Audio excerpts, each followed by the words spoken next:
Hey, I'm here with Jesus, and you're watching the Kreepy Kama Show.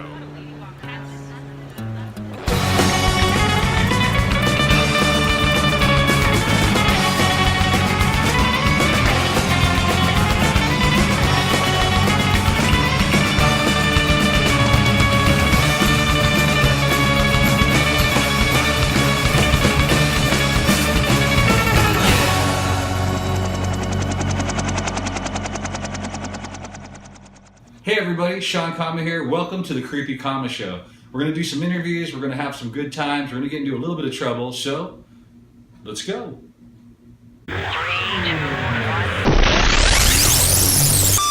I'm here on Warped Tour 2017.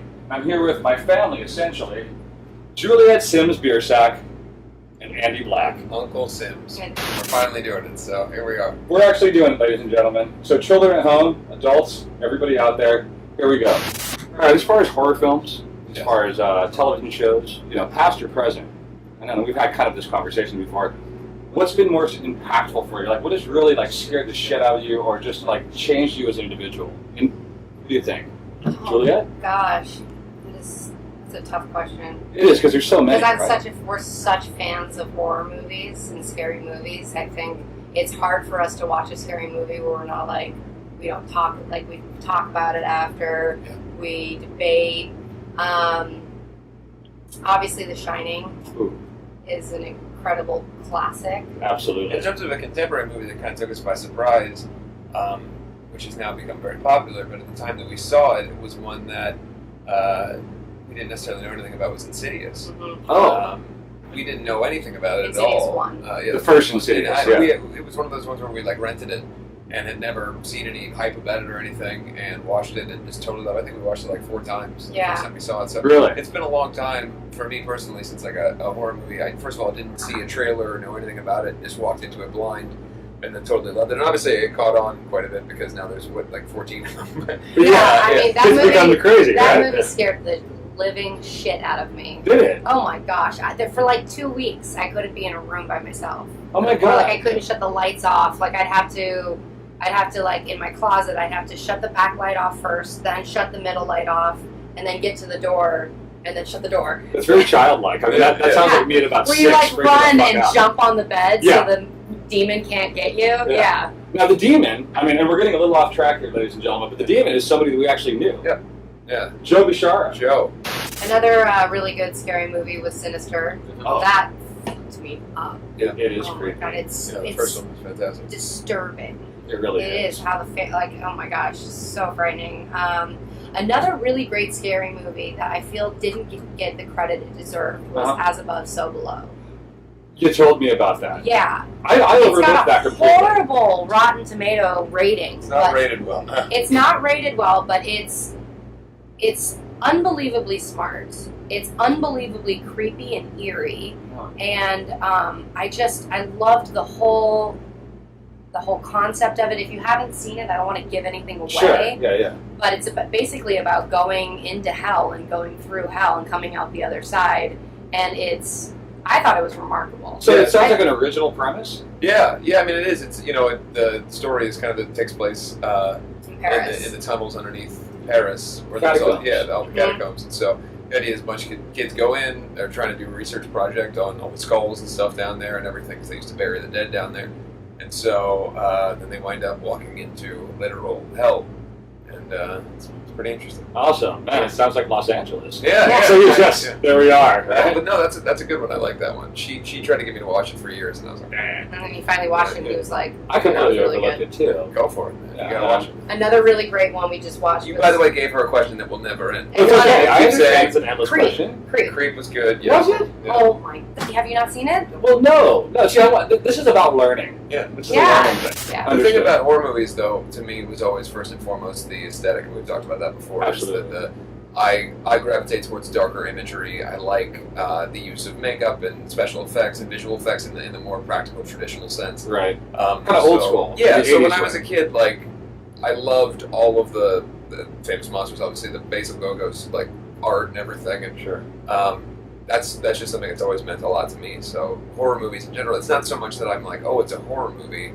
so much as I gravitate towards things that have that visual sense. Yeah. I dig it. No, I completely dig that. Let's turn it into something real quick because you do have I guess it's what you consider somewhat of a horror film coming out. The movie comes out in AMC theaters on Friday, October 13th. So anybody around the country that has an AMC theater should be able to see it. And it's really interesting. My friend Ash Alvinson, about 3 years ago, actually we were on Warped Tour in San Diego, and he came to the show and showed me this kind of booklet he had of art and ideas and stuff with the script that he had written called American Satan, wherein he kind of had based the main character off of me.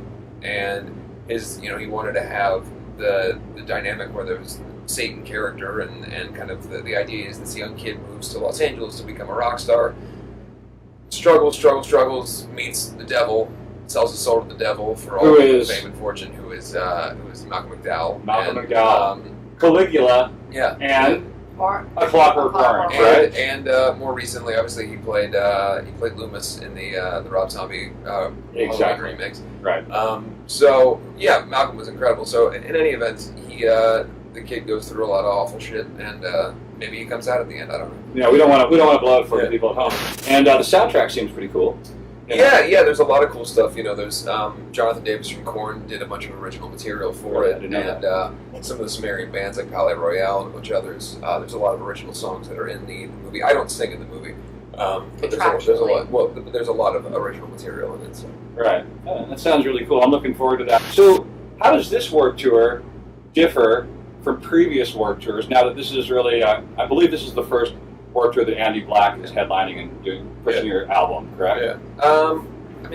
You can tell it's very different in the capacity that, when you're in a band, there's just that dynamic. It's kind of an unspoken relationship in the sense that it's almost like we've talked about, it's like a marriage. Right. You've been around people for me in the band. It's been almost a decade of all of us spending all of our time together. And so we have all of our inside jokes and history together, and it's fun. It's a great relationship. But this is a lot more. Your real marriage. Yeah, my literal marriage. This is a lot more, I suppose, calm.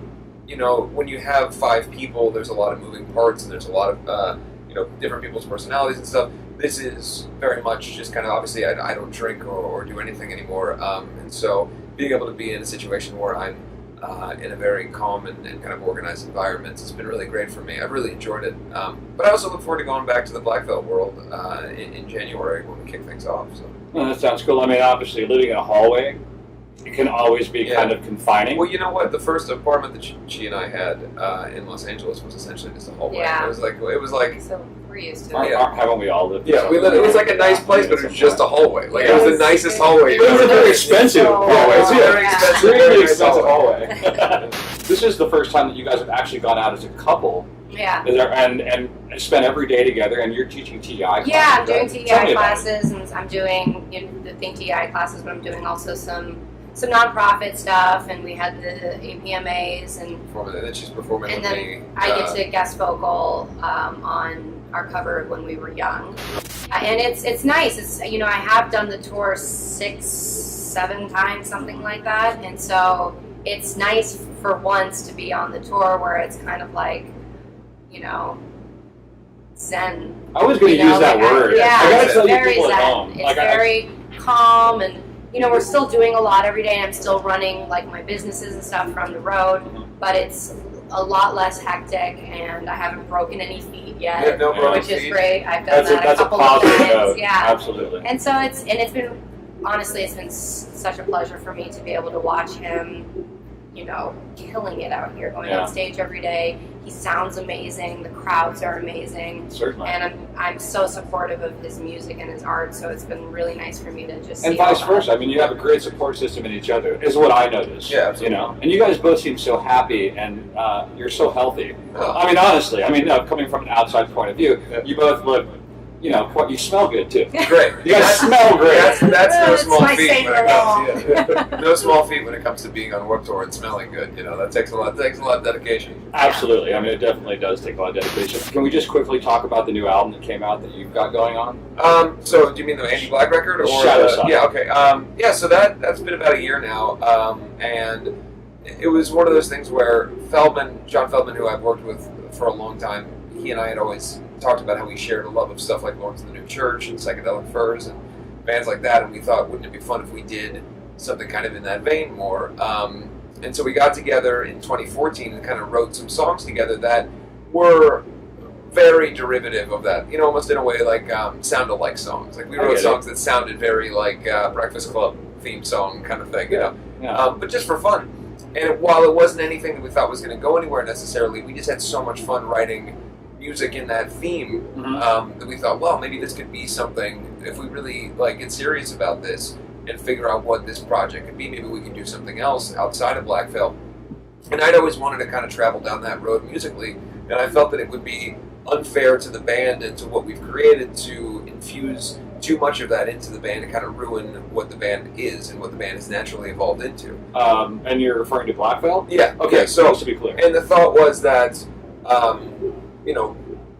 my band has the sound that we have, and we've evolved into that over the course of 5 records. Sure. Many times growing up, I would notice that singers would kind of get like a wild hair up their ass to have a new kind of sound, and it may ruin kind of for the fan what they love about the band. So I thought I didn't really want to do that. I wanted to make sure the band continues to evolve naturally, and maybe I go outside of the band and do this other project so that I can kind of get my rocks off, so to speak, musically. Yeah.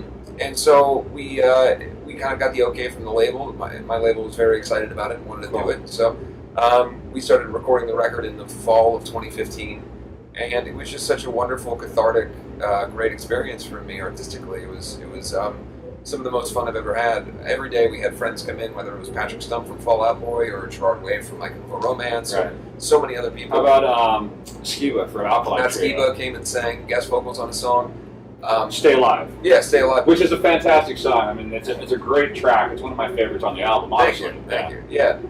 So it was just, every day was fun. It was just one of those things. And now we're gonna do the second Andy Black record in October. So. Oh, that's coming up so fast. Yeah, and you're gonna work with Feld, right? Yes. Good. I'm so happy about that. That's like, and you're like, I just say that Juliet also sang on the album. Yeah, what am I, chopped liver? Yeah, well, no. God! No, we're getting there. We're getting there. I mean, and I want to, I've mentioned this. Sang a lot on the album. It sounds so good, and the harmonies, the way they put it together, take the songs to another level. And this, in my opinion, it's just really. She's got such a strong voice, such a strong personality. It was heartfelt. I heard the album and it really touched me. I was more than, when Feldy and Andy asked me to sing some of the harmonies and backups and stuff, I was more than happy to. I get like a kind of,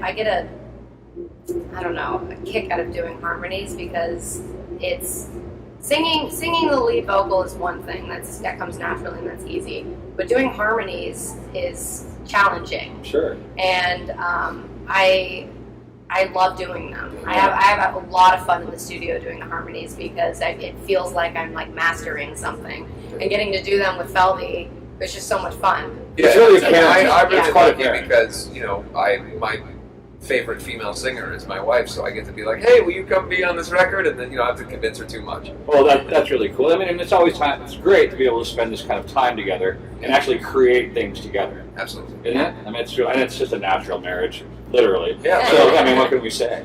That's just really it. As soon as I heard the Andy Black album, to me, I was like, oh my God, I hope that you guys do something like Nick Cave, PJ Harvey. Yeah. Some sort of something together, because it just seems natural. Yeah. So tell me about how this all came about. Well, we were sitting on our porch at our house in LA, and Andy's like, oh, I just got this email from his manager. Yeah, they wanted to know if I would be interested in doing the Pop Goes Punk thing, or Punk Goes Pop, sorry. Yeah. I've never done it before. I've always known about the releases. They've done 7 or 8 of the records, and we looked through the list of the songs that were available. And as I'm scrolling through, I saw a lot of stuff that was your kind of basic top 40 stuff. Sure. And I was just thinking, like, how could this be done in an Andy Black way, or done in the style of the Shadow Side record?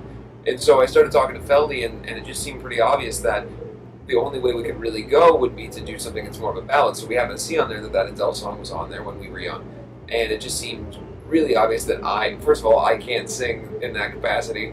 You can't sing like Adele? No. Well, I don't believe it. And so, he did and the thought was immediately, well, Juliet's got this amazing voice. We've always wanted to do a duet together. Wouldn't it be amazing to try to get her to do this? So, and she was down. Yeah, it was really that simple. It came together that easily. Yeah, in like a few hours. We recorded it, I think, like a week later. We learned the song and then recorded it, and then the recording only took a couple hours. It was really really one of those like kind of kismet things. Yeah, but it was awesome. challenging though because it was very high for both of our registers. Sure. Extremely high. And Feldy really pushes you. I mean, which is good. It's a Yeah, good thing. And but I had a lot of fun. Which one of these movies would you want to have played at your funeral party? Okay. Return of the Living Dead, Repo Man, The Crow, Boondock Saints, Legend, Rocky Horror Picture Show. Individual. I'm going to go The Crow. Okay. Just because, why? It's I knew you were going to pick the Crow. Yeah, I mean, it was because I knew that he was going to pick the Crow. That's funny. Certainly one of my favorite movies growing up. Our cat's name is Crow. Yeah. I just loved it. I had the VHS when I was a kid, and I played it until you couldn't. The lines were all fucked up. Yeah. I just love that movie. What about the soundtrack? Right? Yeah, I mean, every part of it. It's a rock and roll, like makeup wearing, cool, badass superhero guy. Like, for me as a kid, there's not much else I really liked. You know what I mean? Like, that was all of my interests. I concur. Yeah. I concur. What about you? I'd have to go with the Rocky Horror Picture Show. I love that she picked Rocky For Horror. sure. You're so theatrical. Absolutely, 100. When I go out, I want everybody to dress like a freak. Yeah. I want people being, doing the time warp. Yeah, exactly. Were you somewhat like oddly attracted to Tim Curry? Oh my gosh. Right? He's a Totally. sexy motherfucker. So you cannot take your eyes off. I know. He's amazing. He really is. The wardrobe in that movie, the soundtrack. But see, then you could also go Legend for the. Well, that's why I brought that in there because Darkness was incredible and he was great as Darkness too. I'm a Tim Curry freak, so that's why I asked this question. Yeah. Fair enough. Yeah. But Legend's great. But maybe we could put Tim Curry as Satan in The Crow. Oh my God. Well, then we need to talk to your director buddy and see if you can kind of parlay that into something. Well, I don't think our funeral party would be, just 2 hours long. So you could have The Crow and then Legend. Yeah, we'll do a double feature. There you go. That sounds great. I know that generally in these TEI classes, the kids are always kind of asking questions about how they can achieve the goals that you two have achieved. And what would be some of like the facts and the things that you've done that would help them achieve the things that they're trying to achieve? Whether creatively, artistically, even like with confidence level. Well, first of all, confidence. How you get confidence is you get it by having knowledge. Certainly. Knowledge. If you have a lot of knowledge in an area, in your craft or whatever it is that is your purpose or your passion, you'll have confidence in. Learn everything you can about that craft and to be the best at it that you possibly can. Basically, you need to invest time in anything that you want to do. Obsess over it. Obsess over it. Every single day. That's really the advice. Is advice that your I best give. advice as well? Everybody's always just, if you find something that you love and you have passion for, follow it to the nth degree. And as long as you're not hurting anybody else or yourself, being obsessive about something can be a good thing. If you want to be great at something, you have to put in the hours. And when it comes to self-confidence, the same is true. Just because you maybe don't feel the best about yourself now, if you can hone your skill set and become better at something, I think that benefits everyone and helps everyone sort of feel a sense of a stronger ability to be strong within themselves. Is there anything coming up you want to tell the people about besides American Satan, music, anything like that? I've got a million things coming out every day. So, we'll just keep an eye out. Yeah, right? keep an eye out. Yeah, I'm currently writing and recording and getting ready to do a full-length record. And when this is out, there might be something new for her fans to be checking out. All right, you guys. Thank you. We'll see you later.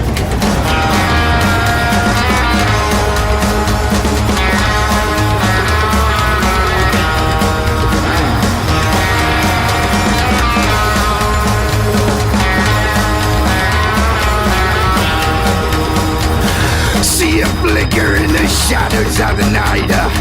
The air is chilled and you know things just ain't right.